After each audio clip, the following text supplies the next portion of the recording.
नमस्कार, मी अमृता आकाश. गुरुकिल्ली यशाची मध्ये आपलं स्वागत. गुरुकिल्ली यशाची मध्ये आज आपण एव्हिएशन आणि स्पेस इंजिनिअरिंग मध्ये करिअर याविषयी माहिती घेणार आहोत आणि आपल्याला मार्गदर्शन करण्यासाठी आपल्या सोबत आहेत लीना बोकील मॅडम. मॅडम, कार्यक्रमात आपलं स्वागत. नमस्कार. विषयाला आपण सुरुवात करणार आहोत त्याआधी आपण मॅडमची ओळख करून घेऊयात. लीना बोकील यांनी नॅशनल मेरिट स्कॉलरशिप घेऊन त्यांचं संपूर्ण शिक्षण पूर्ण केलंय. उच्च शिक्षित लीना बोकील यांनी Marshall space flight centre Huntsville इथे प्रसिद्ध NASA Honeywell space educators programme मध्ये प्रशिक्षण घेतलंय. मॅडम सायन्स कम्युनिकेटर असून त्यांनी आतापर्यंत नासाला विविध उपक्रमांसाठी 6 वेळा भेट दिली आहे. त्यांच्या याच कार्याचा गौरव म्हणून त्यांना young woman in engineering award अशा नॅशनल अवॉर्डनं सन्मानित करण्यात आलंय आणि रोटरी स्पॉल्स हॅरिस फेलोशिप ही देखील त्यांनी मिळवली आहे. प्रतिष्ठित सावित्रीबाई फुले पुरस्कार आणि क्रांतीवीर ज्योती शिक्षण पुरस्कार अशा अनेक पुरस्कारांनी मॅडमला सन्मानित करण्यात आलंय. इतकंच नाही तर लीना बोकील यांच्या कामामुळे नील आर्मस्ट्रॉंग, बझ एल्ड्रिन आणि भारताचे पहिले अंतराळवीर कॉस्मोनॉट राकेश शर्मा यांचीही भेट त्यांनी घेतली आहे. भारतातील नासाच्या प्रतिनिधी म्हणून काम केलेल्या लीना बोकील आज आपल्याला मार्गदर्शन करणार आहेत. तर हा तुमचा संपूर्ण प्रवास मी सांगितलाय, मात्र या व्यतिरिक्त देखील प्रचंड काम तुम्ही या क्षेत्रामध्ये केलंय. त्यामुळे सगळ्यात आधी तुम्ही काय सांगाल तुमच्याबद्दल? हो, मी स्वतःबद्दल हे सांगेन की इंजिनिअरिंग मी इलेक्ट्रॉनिक्स टेलिकम्युनिकेशन मध्ये केलं, पण मी एअरप्लेन्स हा विषय माझा आवडता असल्यामुळे एव्हिएशन इलेक्ट्रॉनिक्स म्हणजे एव्हिओनिक्स हे subject Shastri group of institutions SGI मध्ये पूर्वी शिकवलेले आहेत आणि मग नासाचा माझा हा प्रवास सुरू झाला. तर यामुळे माझा इतका मोठा म्हणजे प्रवास आणि झेप झाली की today there is no looking back. आणि एरोस्पेस इंजिनिअरिंग आणि एरोनॉटिकल बद्दल सांगायचं झालं तर it is the right time and exciting time. म्हणजे आज आपण म्हणू शकतो अच्छे दिन आए है, कारण इस्रोचे अनेक मोहीम झालेले आहेत अलीकडे आणि त्यामुळे लोकांमध्ये इंटरेस्ट आहे आणि पुढच्या पिढीला देखील इंटरेस्ट आहे या फील्डमध्ये आणि मी त्यांना मेंटॉरिंग करते. So I am proud of my self. आणि असेच मी खूप जणांना मार्गदर्शन केलेलं आहे, शिकवलेलं आहे आणि नासाची एक रिप्रेझेंटेटिव्ह म्हणून नासामध्ये पण माझे स्टुडंट्स जातात. पण हे झालं ब्रेन ड्रेन किंवा युरोप आणि US जातात अनेक विद्यार्थी. पण आता आपल्याला इस्रोच्या सगळ्या गोष्टी संपूर्ण स्वदेशी बनावटच्या करायच्या आहेत. And also the Indian brains आणि इंडियन भारतीय विद्यार्थी आणि युवा पिढी इथेच शिकून इथे उच्च शिक्षण घेऊन आणि इथेच काम करायला पाहिजे असं मला वाटतं.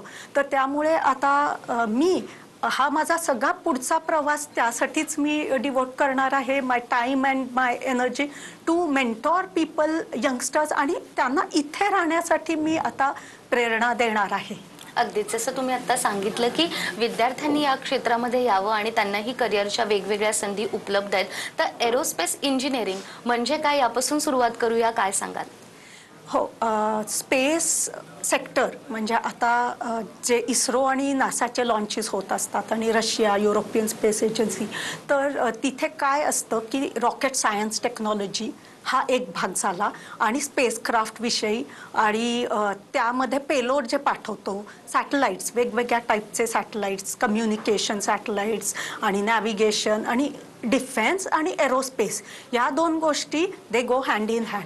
तर त्यामुळे आता भारतात असं झालेलं आहे की इस्रो आणि DRDO या स्पेस आणि डिफेन्स सेक्टरमध्ये प्रायव्हेट सेक्टरसाठी त्यांनी खूप ओपन केलेलं आहे and they are inviting youngsters to have their own startups.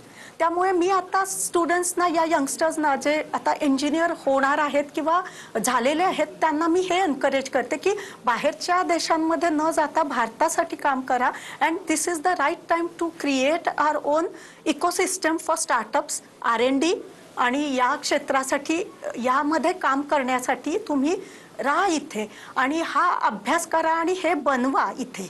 Satellites, components आणि इस्रोच्या मोहिमेसाठी ज्या ज्या गोष्टी लागणार आहेत त्या इतर देशात कडून घेण्यापेक्षा, आपण इम्पोर्ट करण्यापेक्षा आपण इथे बनवूयात. So I am promoting that. आणि एरोस्पेसमध्ये हे सगळं येतं की रॉकेट सायन्स टू सॅटेलाइट्स. अगदीच. मात्र विद्यार्थ्यांना अनेकदा असाही प्रश्न पडतो की एरोस्पेस आणि एरोनॉटिकल इंजिनिअरिंग यामध्ये नेमका काय फरक आहे, तर हा फरक नेमका कसा? हो, एरोस्पेस मी बोलले तसं anything that goes to space, म्हणजे रॉकेट सायन्सपासून ते technology and also spacecraft, satellites वगैरे.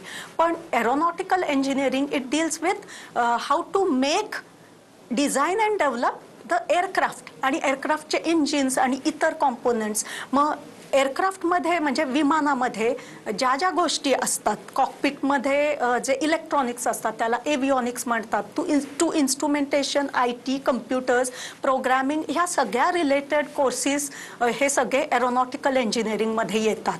हा भाग झाला एक. R&D and designing and engine and aircraft, entire aircraft as such. आणि एरोस्पेस आणि एरोनॉटिकलमधला हा आता फरक सांगितला मी. आणि तसंच एरोनॉटिकल इंजिनिअरिंग बरोबर हँड इन हँड जाणारा एक कोर्स आहे, त्याला म्हणतात AME, म्हणजे एअरक्राफ्ट मेंटेनन्स इंजिनिअरिंग. तर विमान बनवलं आणि झालं काम असं होत नाही. विमान उडताना आणि तो टेक ऑफ करायच्या आधी लायसन्स लागतो. आणि हे AME जे असतात, एअरक्राफ्ट मेंटेनन्स इंजिनियर्स, ते सगळे ईच अँड एव्हरी कॉम्पोनंट एअरक्राफ्टचे सगळे चेक करून ओके टू फ्लाय देतात. आणि जेव्हा हे AME इंजिनियर देतात okay to fly to take off, मग तेव्हाच विमान उडतं. तर वैमानिक शास्त्र आणि त्या रिलेटेड सगळ्या ज्या गोष्टी येतात ते एरोनॉटिकल इंजिनिअरिंगमध्ये येतं. अगदीच.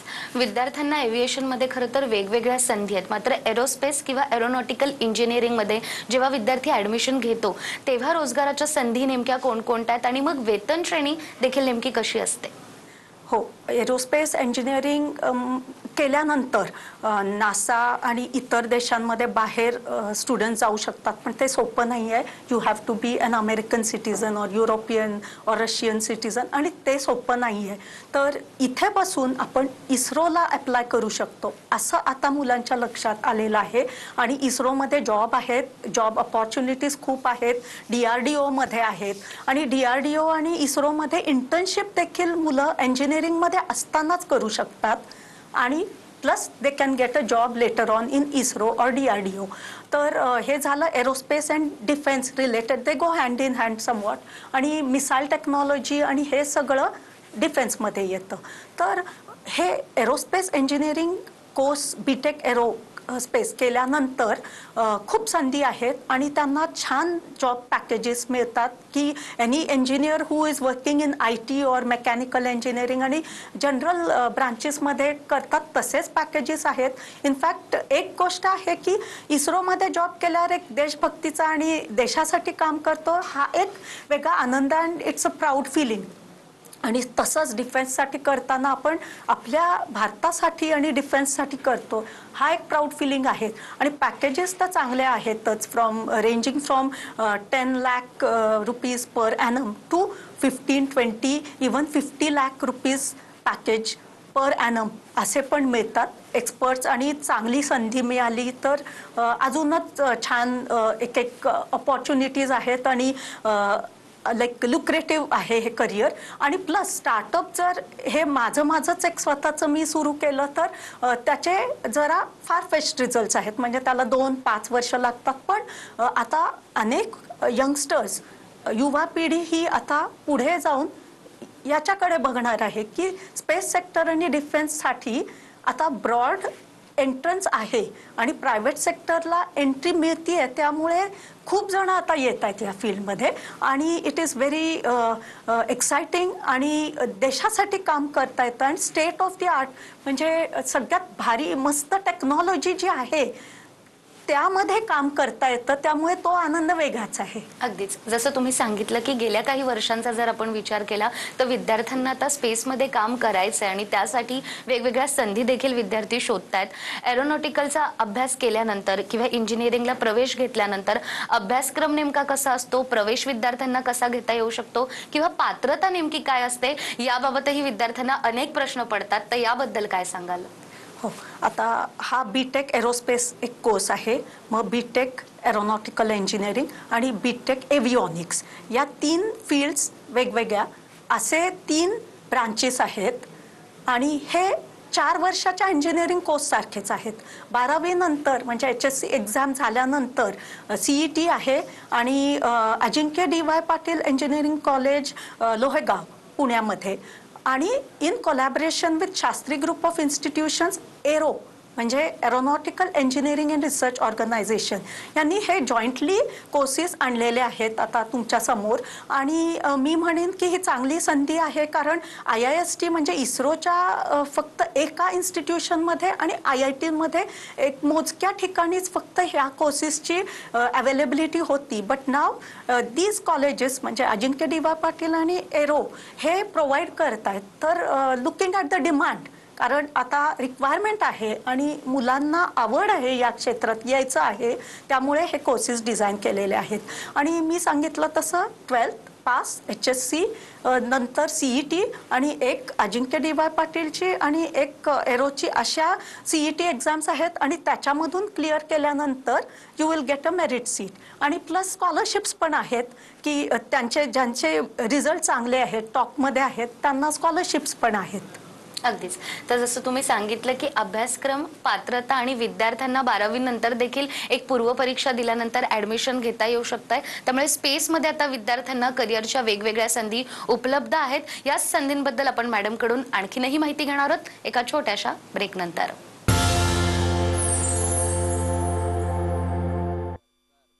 ब्रेकनंतर पुन्हा एकदा गुरुकिल्ली यशाची मध्ये आपलं स्वागत. गुरुकिल्ली यशाची मध्ये आज आपल्यासोबत आहेत लीना बोकील मॅडम. तर ब्रेकवर जाण्यापूर्वी तुम्ही सांगितलं की विद्यार्थ्यांनी याही क्षेत्रामध्ये वळावं आणि स्पेसमध्येही वेगवेगळ्या संधी आहेत. शिष्यवृत्तीचा तुम्ही उल्लेख केला होता. AERO ही शिष्यवृत्ती देखील विद्यार्थ्यांना कशा पद्धतीने मिळू शकते? AERO offer scholarships. मग 12th HSCचे मार्क्स चांगले असतील आणि CETचा त्यांचा रिझल्ट म्हणजे पॉईंट्स आणि पर्सेंटाईल चांगले असतील तर त्यांना स्कॉलरशिप मिळते अँड फर्स्ट प्रायोरिटी मिळते. आणि स्टुडंट्सना खूप छान ऑपॉर्च्युनिटीज आहेत आणि त्यामुळे त्यांना एक बूस्ट मिळतो. आणि दुसरी गोष्ट म्हणजे PCMमध्ये चांगले मार्क्स असतील आणि इवन 50% लिमिट अँड ऑनवर्ड्स असं विद्यार्थ्यांना अलाउड आहे. आणि आता न्यू एज्युकेशन पॉलिसीमुळे थोडी एक फ्लेक्झिबिलिटी आहे की PCB घेणाऱ्यांना पण या AME कोर्स किंवा एक BSc एरोनॉटिकल असा मुंबई युनिव्हर्सिटीचा एक कोर्स आहे, तिथे सुद्धा त्यांना ॲडमिशन मिळेल. तर या SGI ग्रुपच्या अंडर एरो जो येतो त्याच्यामध्ये अनेक कोर्सेस आहेत आणि एक आहे BTech aeronautical, BTech aerospace engineering आणि BTech एव्हिओनिक्स. आणि या कंबाईंड या कोर्सेस हे सगळे अजिंक्य DY Patil college offers them.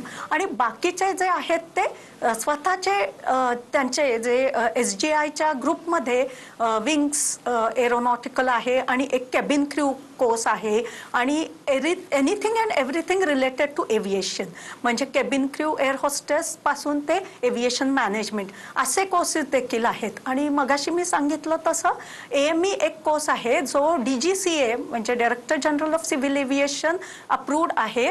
तर त्याच्यामध्ये एरोनॉटिकल इंजिनिअरिंगपेक्षा एअरक्राफ्ट मेंटेनन्स इंजिनिअरिंग हा महत्त्वाचा कोर्स आहे. कारण जर तुम्हाला हा लायसन्स असेल AME केल्यानंतर तुम्ही DGCA आणि एअरपोर्टवर जॉईन करून before any airplane text of या AME इंजिनियरच्या सिग्नेचर शिवाय म्हणजे हे जर विमान उडायचं असेल तर त्या टेक ऑफच्या आधी त्यांची सिग्नेचर लागतेच. त्यामुळे हा इतका महत्त्वाचा कोर्स आहे.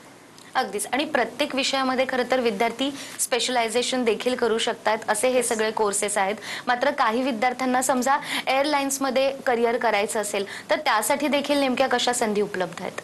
हो, आता एव्हिएशन म्हणजे एरोनॉटिकल इंजिनिअरिंग आणि एव्हिओनिक्स इंजिनिअरिंगमध्ये BTech केल्यानंतर किंवा AME त्यांना अनेक संधी आहेत. आता काय झालेलं आहे, बोईंग, लॉकहीड मार्टिन, एअरबस आणि आपल्या देशातच आता Godrej and Boyce aeronautical department म्हणजे ब्रांच त्यांनी उघडलेली आहे. टाटा एव्हिएशन आहेच आणि महिंद्राचे आहे.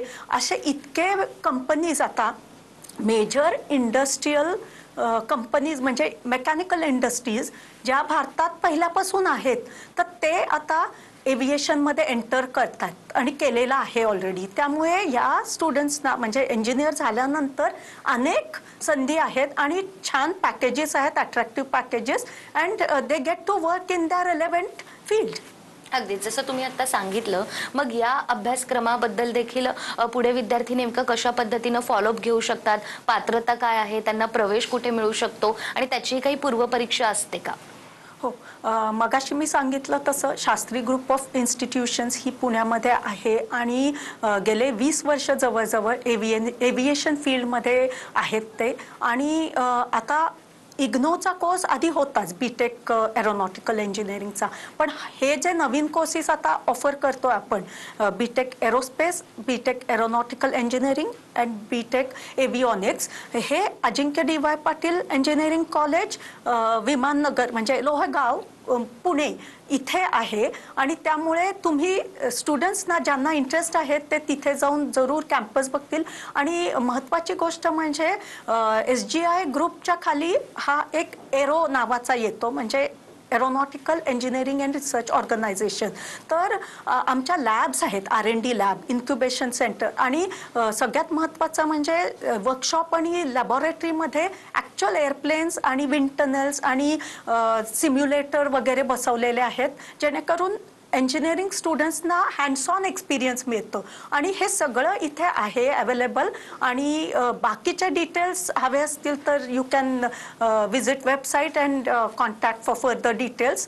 पण मला एक सांगायचं आहे की आता एरोनॉटिकल इंजिनिअरिंग, एरोस्पेस, डिफेन्स या सेक्टरमध्ये अतिशय पोटेन्शियल मार्केट आहे आणि जॉब्स आहेत. कारण आता एका स्टेज नंतर मेकॅनिकल आणि ITCSला एक थोडा सॅच्युरेशन आलेला आहे, but aerospace and aeronautical are in the boom, म्हणजे सध्या डिमांडमध्ये आहेत. तर जरूर विद्यार्थ्यांनी ही एक संधी आणि एक हे ट्राय करायला पाहिजे. किंवा मी म्हणेन की one must opt for these branches. आणि जर विमान आणि एनी फ्लाइंग ऑब्जेक्ट आणि रॉकेट सायन्स आणि टेक्नॉलॉजी, स्पेसक्राफ्ट, सॅटेलाइट्समध्ये इंटरेस्ट असेल तर नक्कीच तुम्ही या क्षेत्रात येऊ शकता. And you are all most welcome. And sky is the limit म्हणतो आपण, पण मी म्हणेन sky is the lower limit, because space begins from there and it is infinite and so are the opportunities. त्यामुळे संधी खूप आहेत. आणि मी मगाशी म्हणाले तसे अच्छे दिन आए है. आणि आत्मनिर्भर भारत आपल्याला जर करायचं असेल तर हे विद्यार्थी जे पुढे इंजिनियर होणार आहेत, हीच पिढी आता पुढे जाऊन it will make India super power. नक्कीच. तर मॅडमने जसं आता सांगितलंय, एव्हिएशन आणि स्पेसमध्ये विद्यार्थ्यांना वेगवेगळ्या संधी उपलब्ध आहेत. या कोर्सेसबद्दल आणि या विद्यार्थ्यांना कोर्सला ॲडमिशन घ्यायचं असेल तर नेमकी पात्रता काय आहे किंवा एक्झाम कशी द्यावी आहे याबद्दलही मॅडमने आपल्याला सांगितलंय. मात्र स्क्रीनवर तुम्हाला नंबर दिसतोय, त्या नंबरवर फोन करून देखील तुम्ही या कोर्सबद्दल अधिक माहिती घेऊ शकतात. तर तुम्ही विद्यार्थ्यांना तर आत्ताच कोर्सबद्दल सांगितलंय, मात्र एखादा अभ्यासक्रम पूर्ण केल्यानंतर विद्यार्थ्यांना किंवा त्यांच्या पालकांना असा प्रश्न असतो की आता मग रोजगाराचं काय किंवा आम्हाला जॉब लगेच लागू शकतो का? तर याबद्दल तुम्ही काय सांगाल? हो, मी मगाशी सांगितलं तसं थर्ड इयरला असतानाच मुलांना मिनी प्रोजेक्ट्स आणि इंटर्नशिप ऑपॉर्च्युनिटीज आहेत. आणि इस्रोमध्ये, DRDO आणि अनेक R&D ऑर्गनायझेशन्समध्ये संधी आहेत. आणि दुसरं म्हणजे त्यांना काही कोर्सेस पण करता येतात अँड इंटर्नशिप. आणि फायनल इयरला गेल्यानंतर जर aerospace, aeronautical engineering, aviation, electronics आणि एव्हिओनिक्स आणि या सगळ्यामध्ये जर रिलेव्हंट एक्सपिरियन्स पाहिजे असेल तर बीचा जो फायनल इयरचा बीटेकचा कोर्स हे असतो, प्रोजेक्ट असतो, तो जर स्पेस रिलेटेड केला तर नक्कीच तुम्हाला इस्रोमध्ये किंवा DRDOमध्ये संधी मिळू शकते. आणि मी मगाशी म्हटलं तसं आता ही युवा पिढी अशी आहे की they want to come up with startups आणि दे कॅन बिकम एंटरप्रेनर्स. कारण पूर्वी असं होतं की नोकरी करायची आहे कुठे तर टाटा, बिर्ला स्टार्टअप करायचं आहे. अँड खरंच हे आत्मनिर्भर भारतसाठी आणि जर आपल्याला मेक इन इंडिया आणि संपूर्ण स्वदेशी या पॉइंट ऑफ व्ह्यूने काम करायचं असेल तर इस्रोमध्ये अनेक आता अपॉर्च्युनिटीज आहेत. चंद्रयान 3 येणार आहे, मग पुढे जाऊन गगनयान 1, 2 आणि शुक्र म्हणजे व्हीनस मिशन, मग आदित्य म्हणजे सूर्याची मिशन. आणि या सगळ्या मोहीम आता होणार आहेत येणाऱ्या काळात 5 आणि 10 वर्षांमध्ये. त्यामुळे खूप अपॉर्च्युनिटीज, अनेक अपॉर्च्युनिटीज आहेत विद्यार्थ्यांसाठी. आणि त्यामुळे हा कोर्स केल्यानंतर, हे जे कोर्सेस आहेत हे केल्यानंतर एव्हिएशन म्हणजे एअरप्लेन्स आणि एरोस्पेस डिफेन्स या क्षेत्रात अनेक संधी आहेत. आणि there is a lot of huge opportunities for national and international development as well. आणि स्पेस ॲडव्होकेट असल्यामुळे मला वाटतं की एरोनॉटिकल आणि एरोस्पेस इंजिनिअरिंग हे पुढे जाऊन they are going to decide the nation's power. आणि किती शक्तिशाली आपण होणार आहोत हे या गोष्टी ठरवणार आहेत. त्यामुळे विद्यार्थी आपण आत्तापासून इंजिनियर्सना घडवायचं आहे. आणि नेशन बिल्डिंगसाठी मी म्हणेन की हे जे कोर्सेस आहेत ते अतिशय महत्त्वाचे आहेत. अगदीच. एव्हिएशन किंवा स्पेसमध्ये येणाऱ्या काळामध्ये देखील वेगवेगळे प्रोजेक्ट आहेत ज्याचा उल्लेख तुम्ही आता केला. त्यामुळे विद्यार्थ्यांनी जर इंजिनिअरिंग पूर्ण केली तर अर्थात इस्रो सारख्या मोठ्या इन्स्टिट्यूटमध्ये देखील विद्यार्थ्यांना काम करता येऊ शकतात आणि रोजगाराच्या अर्थात संधी उपलब्ध आहेत. आणि याबद्दल इतकी महत्त्वाची माहिती तुम्ही आज आम्हाला दिली. आपले खूप खूप आभार. धन्यवाद. त्याचबरोबर गुरुकिल्ली यशाची मध्ये वेळ झाली आहे इथेच थांबण्याची. पुन्हा भेटूया नव्या विषयासह. तोपर्यंत नमस्कार.